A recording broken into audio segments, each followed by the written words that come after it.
Thanks, Kritika. Thanks for having me here. Uh, Good morning, everyone.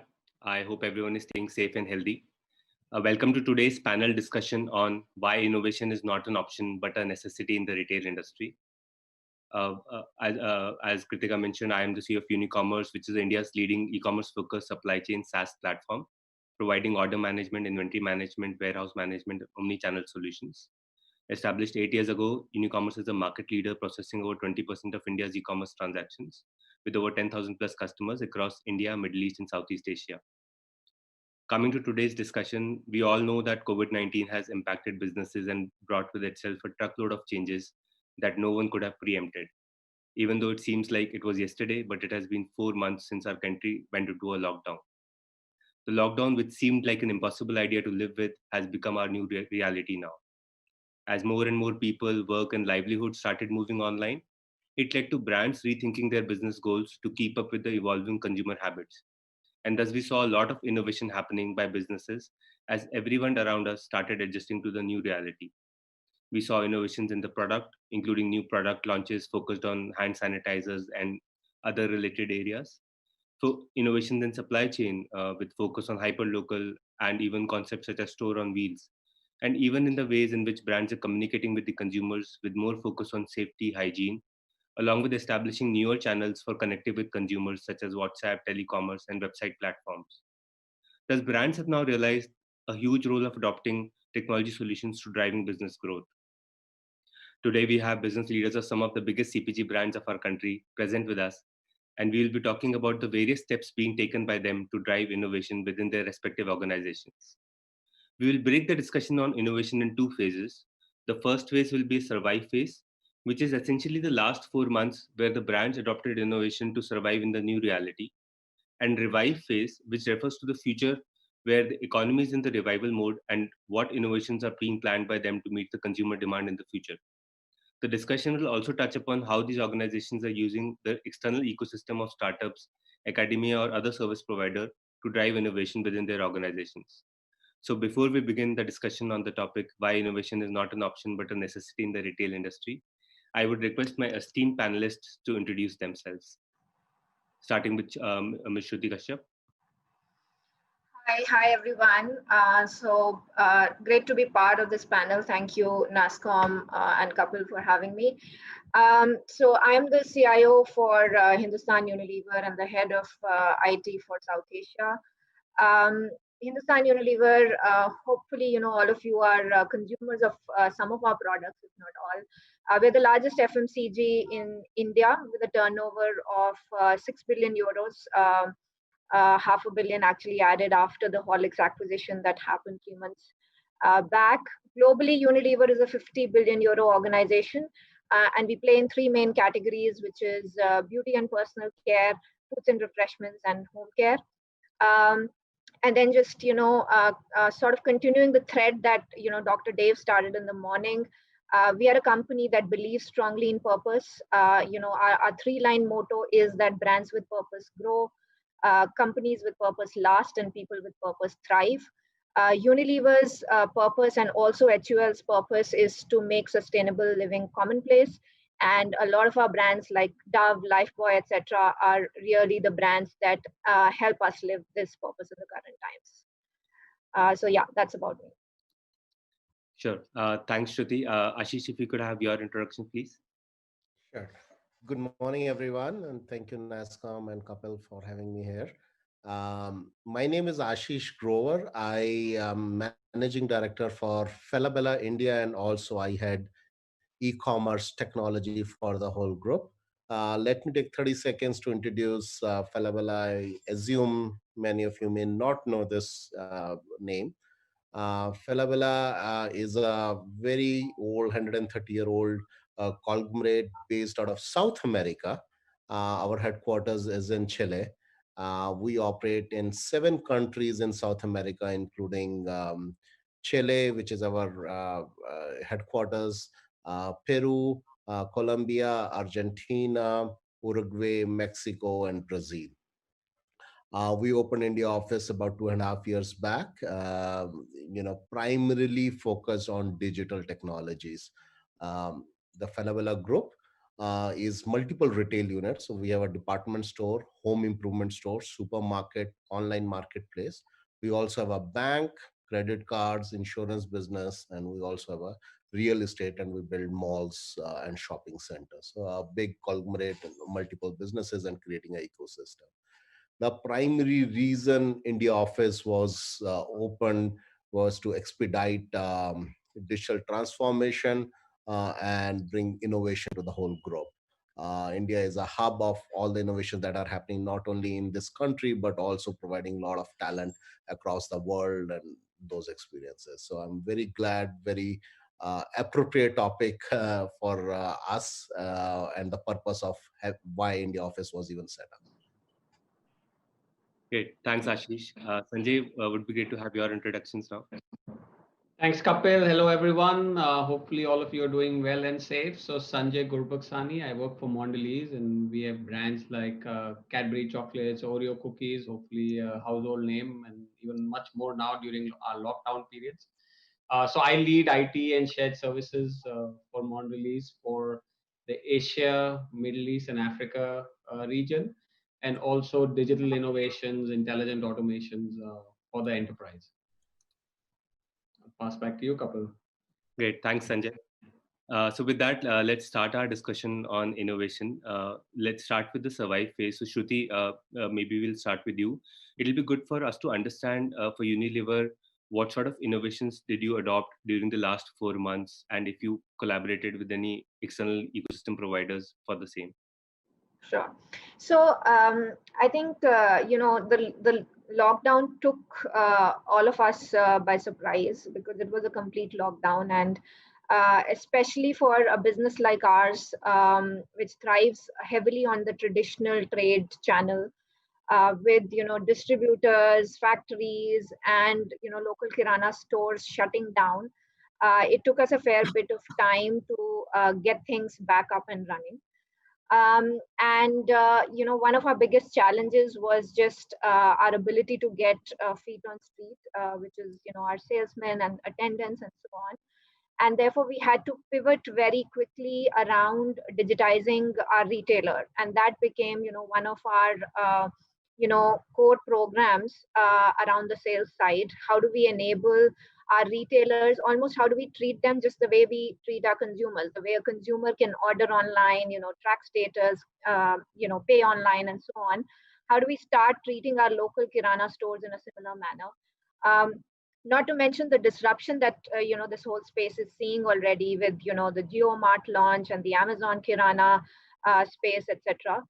So what we did really was that we did have a program running in this space, but it was sort of an add-on and running in the background. What we really did was accelerated that whole program. We enabled all of our retailers to be able to place orders digitally, to be able to make digital payments to our distributors, and creating that sort of an end-to-end ecosystem, for a local kirana guy to be able to order, make payments, be able to check his claims and so on, all through, a very simple mobile application. So that was one, big intervention that we did on the sales side. I think the other big leg that was impacted for us was the supply chain side, which is particularly, this whole space around manufacturing and production, where one was just the attendance issue of not enough people on the shop floor, not enough blue collar workers, etc. And then the other challenge was that with the lockdowns coming in and with containment zones being defined, etc. How are we able to then predict demand in an appropriate manner and service it? And that needed a lot of work around just real time crunching. So being able to leverage data on a geocode level, where there's a containment zone, where there's not, and being able to predict and sense what's the demand that's likely to come, and redesign our supply and the whole logistics side accordingly. So that became the other big area of intervention. And because really sales and supply chain are the two sort of pillars for a consumer goods organization, bulk of our investments ended up being in these two spaces, of course, with that underlying infrastructure of being able to leverage the data appropriately. um, you mentioned about startups and how we've leveraged entrepreneurs in this space. So actually the whole idea of demand sensing came from one of the startups that we were working with. It came in one of our actually NIPP interactions, and we just picked up on that and sort of moved forward with it. And then the other, example that I can give is that as our factories came back into operation, obviously we had to again redefine the new ways of working around, proximity monitoring, temperature checks, distancing even within the factory, and how many people are allowed, and so on. Where again we worked with a startup who was able to come up with that sort of a mobile application which we could install on and blue collar and white collar workers who were operating at a factory, and be able to monitor that sort of seamlessly. Again, an area that obviously we did not expect would come up, but we did see good technology being built in that space fairly fast, which we were able to leverage on. So yeah, so that would be probably the two levers that I'd call out from our standpoint in the survive phase. Sure. Thanks so much, Shruti. It's very interesting to hear the innovations, and especially the pace at which the innovation has been adopted by your organization. I think it has been the need of the hour. And we've also seen a lot of SMEs, or like you have given technology to your retailers.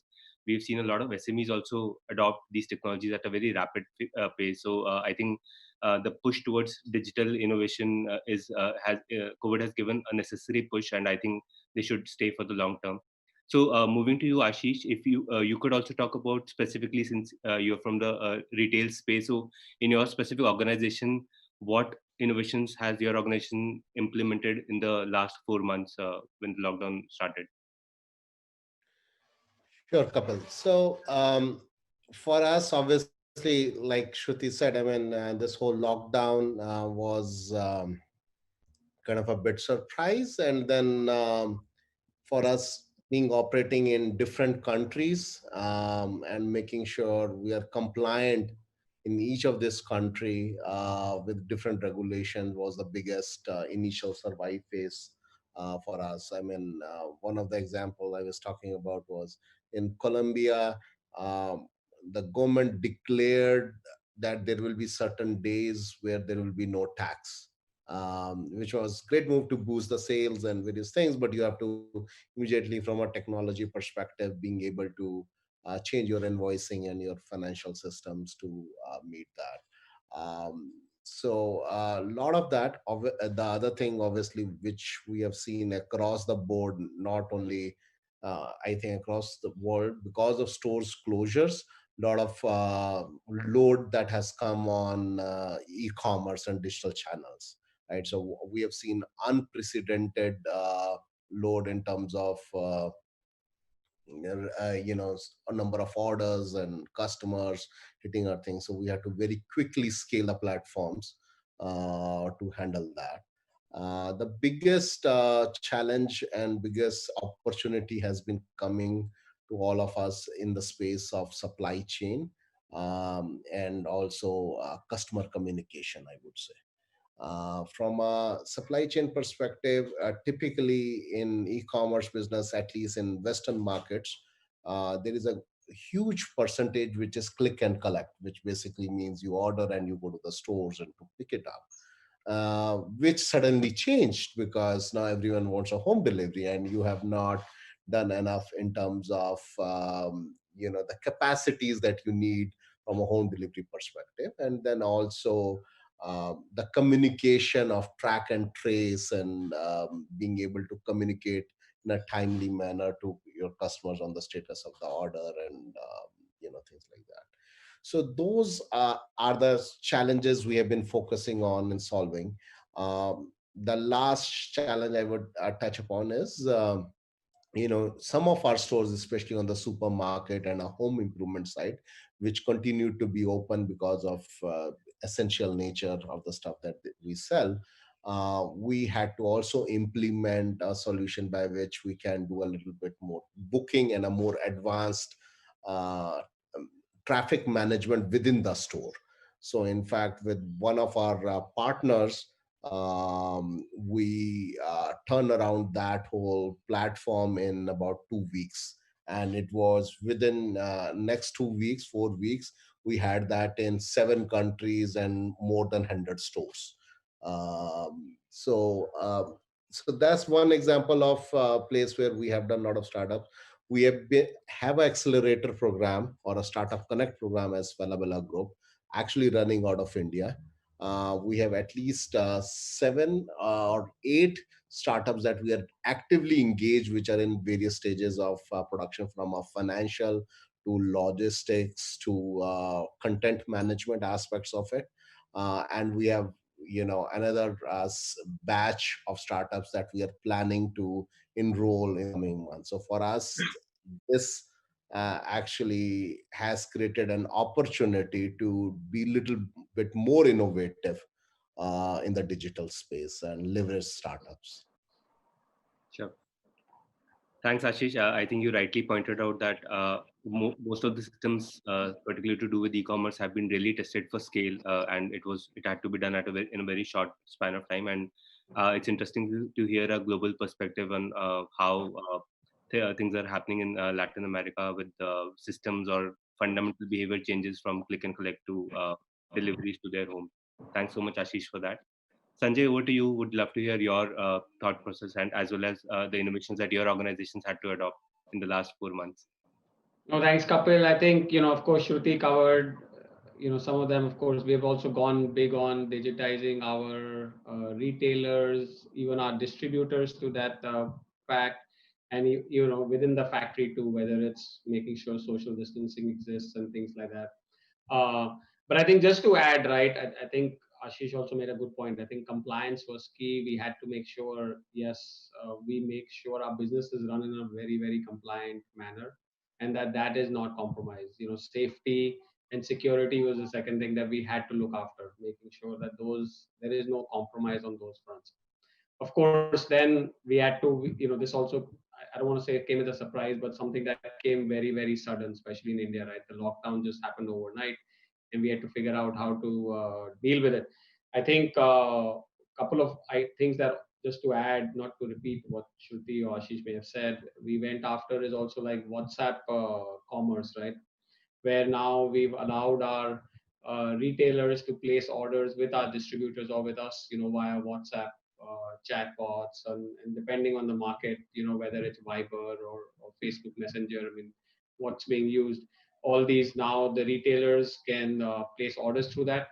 Also, one thing we've taken is now we can suggest promotions almost at a retailer level. So where, promotions were run at a country level or at a region level, in the lockdown, promotions had to be very different based on which city you were in, state, even to the street you were on, whether that street was in a red zone or not, right? So now what this is allowing us is actually to build capability where we can suggest promotions even at a retailer level, because we are connecting directly via these digital channels directly to a retailer, where in the past we were not, right, communicating with them. So I think that's kind of taken off. I think the other one is even analytics I've seen is taken off a lot, where our business community is really looking for real-time insights on what's happening in the marketplace, right? Almost on a daily basis, looking at, okay, how, of course, our business is running that, we were always producing maybe more aggressively now, but also how to predict and what's the demand in the market, because you can't look at what happened last year anymore, or even what happened 3 months before on sales and demand. Right now, it's just changing every day. So making sure we are able to collect this data and run analytics on it and give it to in the hands of our business leaders, because they're making decisions really now almost on an hourly or a daily basis. So making sure they're armed with this information.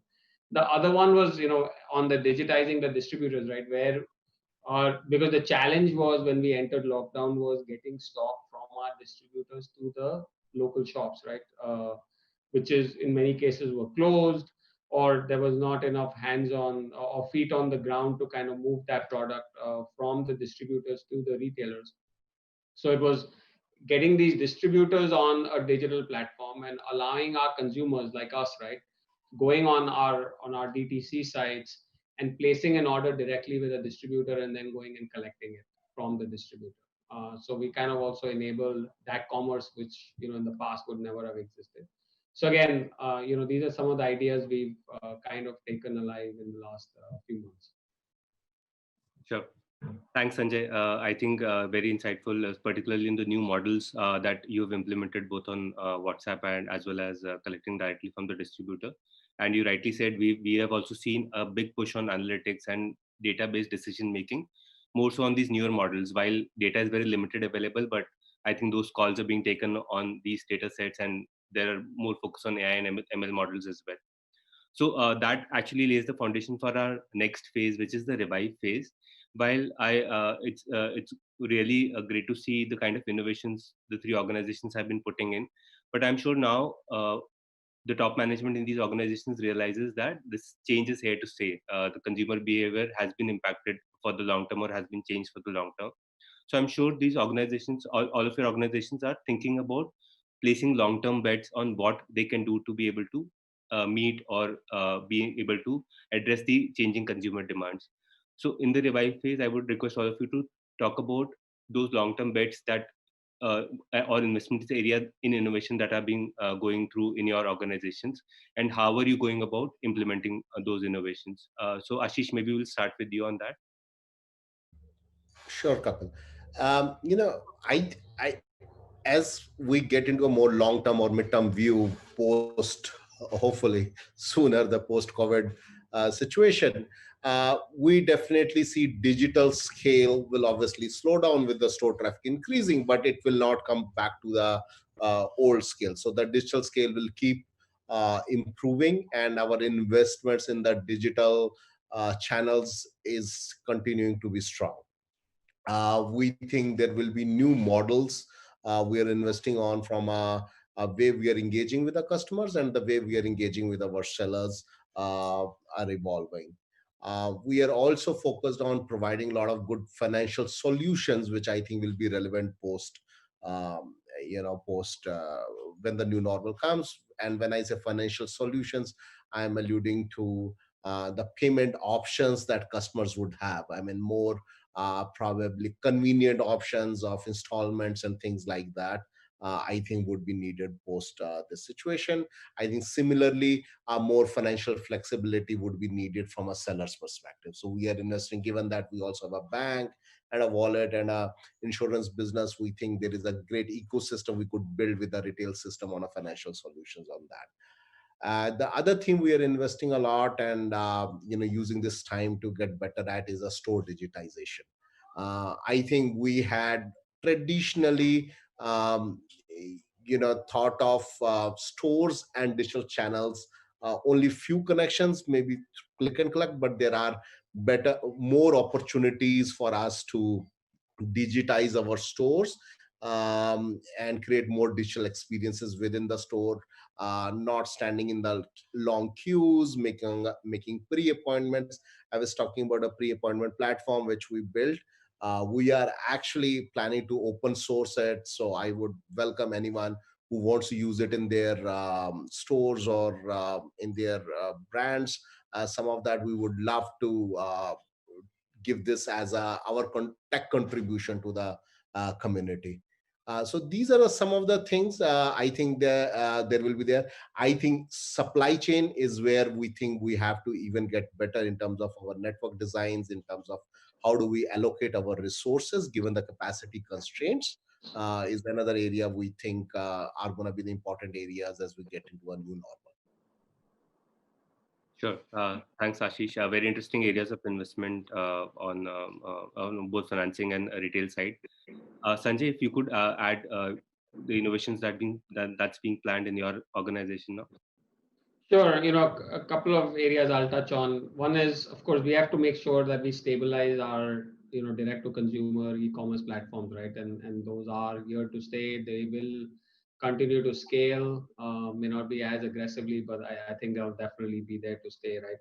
I think the new business models that we've got into, whether it's WhatsApp commerce or others we've touched on, I think those are also here to stay. I think they will continue to evolve.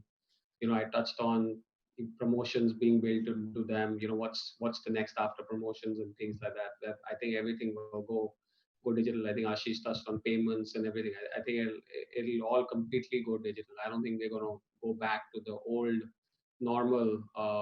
Anytime. I think these things are here to stay. I think the third area is really personalization. Right now that everything is gone online, we have a lot of consumer data. And how do we leverage this data to really target our consumers, offer personalization at scale, right? And so that you can, of course, attract them, but also give them what they need, when they need, and where they need it. I mean, consumers, I think, have also become even more demanding in these times. They want what they need and when they need. And how do organizations like us continue to service that? I think that's the thing that we need to really get our hands around at the scale that we are dealing at now, because everyone's online now, right? I think the other one is people. I just want to touch on this people aspect, which is our most important asset, right? On how do we also continue to, and I'm going to use the word innovate, but how do we continue to innovate to keep our teams engaged, keep our teams energized as we continue to work in a very, very distributed fashion, right? Because I think initially when we've gone into the lockdown, the first few months, energy was very high. Everyone's, this is the new normal. But as we are moving on and this lockdown is not ending, how do you continue to invest in our talent that is continuing to stay home, to stay energized, engaged, healthy? How do they continue to stay well, connected, all that. So I think there is some work that I think we as organizations need to probably catch up there and figure out how do you what's the new normal in that space. Right. And I'm going to leave this as a teaser, right? I know I'm talking to a very dangerous audience here, but I think it's been great to see how organizations like us have now really stood up and have started innovating, have become more agile, have started making fast decisions. And I think are giving now the startups a run for their money. I think where we went to startups by default in the past, saying you may go much faster, you don't have to deal with the bureaucracy, you're much agile and things like that. I think now we've actually caught up and the startups have to compete with us to kind of stay in the business and kind of stay at the forefront. Stop there, Kapil. Sure. Thanks so much, Sanjay. A very valid point on handling the teams and making sure that they're motivated to drive innovation and making sure that your systems are ready to handle the scale. Great. So Shruti, would love to hear from your perspective as well. How is Unilever thinking about innovations in the long term, given that these changes are here to stay now? Sure. So I just again bucketed into three broad areas. One, I would say product innovation. Second is new channels, and third is automation. I think product innovation, simply because, like everyone is saying, we don't know how long we are in it, right? I mean, the most optimistic view on the vaccine right now is March, probably. So we are seeing an obvious shift in consumer trends, beauty at home. Nobody, is visiting salons anymore. People want restaurant quality meals at home. And therefore, how do we shift some of our product portfolio to fit some of these trends, right? Like, for instance, we were never in that beauty at home segment doing, face masks or facial kits at home, etc. So a lot of it is going to do with the product innovations, and it will really depend upon wherever we see the most uptake. The second one is just around new channels. Sanjay spoke about it around direct to consumer. That's a very small channel for us, and we really want to invest there. So that it gives us that almost ownership of the experience for the consumer end to end, which we don't own today, because we are still reliant on an Amazon or a Flipkart, if it's the e-commerce channel, on the traditional trade or on the modern trade, etc. So how do we get end to end ownership of the consumer experience, and therefore again looking at direct to consumer in a big way. And then I think the other big area where we haven't really invested in the past, which is now going to be big, is this whole space of institutional channels like hospitals and apartment complexes, etc. Because we believe that hygiene, sanitization, all of these, whether there's COVID or no COVID, it's going to be here to stay, because that's going to become more of a habit for consumers now. And therefore, how do we leverage a lot of the products that we have in that space and make some of these institutional channels a lot bigger. And then, the third one, like I said, is automation. So doing more with less, which is, became the need of the hour when we saw that, salesman attendance was poor, or, shop floor attendance was poor, etc. Whether how much we can automate a lot of the manual work that we do today, whether it's, just processing invoices from our suppliers, from our vendors, our ability to digitize a whole lot of manual operations that happen at our depots and our factories and so on. That's going to be, quite critical, because it just unlocks a lot of productivity, and it reduces our reliance, on manual operations. So those are the three sort of big call outs, I would say. The other, almost sort of collateral impact of this has been that it has helped us really prioritize things and see what's important. So, when we went into lockdown, we had to really rationalize, and we only manufactured, the top 20 or 30% of our SKU list, which is, a huge deal for a large organization like ours. And therefore, now we are relooking at the SKU list and really questioning that, okay, what is that ideal SKU list for us to sell? Likewise, we had so many digital projects running, because, digitization is key on our agenda. But we are now, almost focusing and accelerating only those which are truly business value adding. So that's sort of the collateral impact, that as an organization, we're now focusing much more on business value, focusing much more on, what's really working for us, and therefore laser focus, I would say, on where we see, growth coming from. So yeah, that would be what we are doing in the revive phase. Sure. Thanks so much. I think very interesting inputs given in terms of innovations in different area, and Shruti particularly on both on the product and as well as driving efficiency within the organization. I think those will be key themes going forward as we enter into the revive phase. So with that, I would like to now take the audience question and answer. There is one question that like when all of you were talking about innovation, one question that was running through my mind was that you all of you belong to very large organizations, right? And as the size increases, innovation, the pace of innovation starts to slow down. But in these last 4 months, all your organizations have demonstrated significant amounts of innovation. I wanted to understand, was there any structural change done in the organization design in your organizations to drive innovation at a much faster pace than is what is usually attributed to organizations of this scale? Maybe Shruti, we can start with you. If you can talk about any structural organization level changes that were done to ensure that the innovation could happen. So, it was, I would say it's less of a structural change, but I would just say that it is more about redirecting resources to where they were needed. Okay. And so, for instance, very clearly for us, sales and supply chain became core focus, because we were trying to get back operations up and running. And sure. If it meant that redirecting, some resources who were working, let's say, on some digital finance project, or, on something which is less important at this stage, we ensured that we are, very flexible about those things, and we ensured the reallocation happens. And so that, we just have the right number of people working on the right type of projects. That's what worked for us. Sure. And Sanjay, was that the case for your organization as well? Anything unique that your organization had to do from a design? I just to add, no structural change, but I think more a mindset change, right?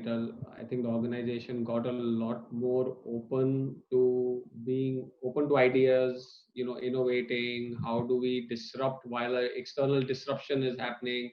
I think it became a lot more open. And even when we were running our projects, we need all the checks and balances. How do you manage that balance of making sure, of course, you don't risk the business or the brands, but so I think just a lot of mindset change and agility just came in. Sure. Into our ways of working. Sure. And Ashish, in your case particularly, because you're in different geographies with the management and with your team here, so how do you was that a challenge for driving innovation, particularly during this time? Was something changed on that front as well for you? So two things I would highlight. So one is I feel not a structural per se, but I think the voice of technology within the organization got stronger. Mm-hmm. So we always I think for many years with digital revolution and digital leveling that is happening, we have been talking about technologies at core. But I think this unfortunate situation gave a practice session of what does technology at core really means, and what does a voice of a technology leader should be, and how a technology leader needs to lead business in certain situations. I think that's one thing I would highlight, if you call a organizational change or a organizational dynamics change that happened. Sure. The second thing I would highlight from a more situation from me as a leader, or Falabella as a India office working through in Latin America, was there was always, I mean, equal leveling field that was there, because we were in some ways the innovation arm for it. It created even more leveling field for everyone. So everyone was working from home, so no one was at office, so no one had any particular advantage to be in the room versus on the Zoom, or versus on any other channel you have. So everyone was on equal footing in terms of your thoughts, and in terms of, so it's a good idea, thought leadership, execution ability wins, not who's sitting where wins. Sure. Sure. Thanks. So now let me start taking the audience questions. So one was about, particularly in the survive phase, um, with factories, there was a risk of contracting COVID, so a lot of manpower wasn't available, or even the sales staff, etc. Were there specific initiatives taken by your organization, or how did you deal with uh, the lesser manpower available, or ensuring safety? Shruti, you touched upon driving more efficiency and less is more. So, any specific things that Unilever had done to make sure that it did not become an impediment in your growth or innovation? Sure. So I think I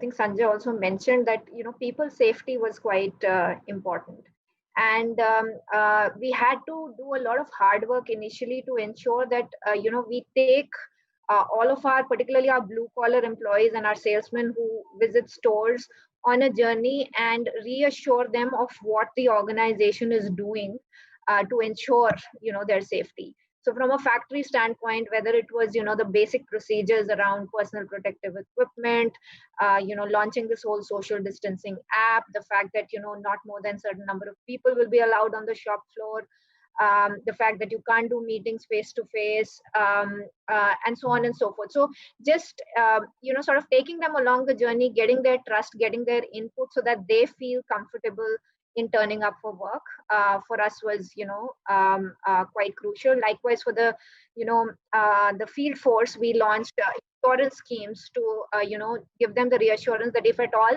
something does go wrong, the organization will be there and we will take care not just of the expenses, but ensuring that you are treated. We obviously also ensure that if it's a containment zone, then nobody is going out and servicing anything there, and so on. So just taking the employees on a journey, and making sure that they are part of that procedure, and giving us the inputs around how we designed our processes, that really helped. Sure, sure. Thanks, Shruti. In the interest of time, I'll just take one more question. This question had come in about a retailer who has a supermarket in a metro city, and with the e-commerce retailers like Grofers, Big Basket getting things delivered out of the local store, the retailers, particularly supermarket ones, are apprehensive about their future in this new reality. How do they cope with this new reality? What can they do to be a part of this changing consumer behavior? Sanjay, maybe we'll start with you, and Ashish, you can add from your experience of running such large retail outlets of Falabella. So, Sanjay, if you could touch upon what a supermarket retailer can do in these times. Yeah, again, this is my personal view, right? What a retailer has today is that space, right, in a supermarket, and does that become a distribution facility where, again, products are of course delivered, but then do they just, I was at a Reliance store a few days back, and they've just become a packaging facility where, of course, they have all the products and they're packing and they're delivering to our consumers, right? So they're not taking any walk-in customers anymore or consumers, because they've just sealed the shop and all they're doing is packaging, and they become a site that's just delivering to consumers at home. So I don't know if that's the future, if that's the disruption waiting to happen. Will it ever go back to the old normal? I think it's anyone's guess at this time. But I think some of the creative ones are, of course, using the space, using that they are getting stocks, and then how do they just become an e-commerce company, in short, to supply to consumers in the neighborhood. Sure. Ashish, if you could add to that. Yeah, no, I think Sanjay is absolutely right. I think you have to figure out how to play in the ecosystem. The more and more play is becoming of an ecosystem player and finding your spot in that ecosystem. And your contribution in that ecosystem could be the real estate that you're bringing, closeness to the consumer that you're bringing, the what you could provide a customer service being in that proximity nobody else can, right? And thinking about those versus sticking on to the model that has been working for many years. I think you have to be the first one to break your own model if you want to survive in this ecosystem world. Sure. Great. Thank you so much. I think we are fortunately we had a hard stop at 12:25. So thanks again, all of you, Shruti, Ashish, Sanjay, for taking our time today. It was a very interesting discussion. I personally had a lot to learn. I'm sure the audience also felt the same. Thanks again for your time today. Thank you, Kapil. Thank you. Thank you. Thank you, Kapil. Thank you, Ashish. Thank you, Shruti, Sanjay. Always wonderful to have all of you here. And thank you. And I think this was extremely exciting and very, very informative. Thank you. And we will definitely circle back to you on different things that we can do together to drive all of this together and for the ecosystem. So thank you again for all your time and the wonderful inputs. Thank you.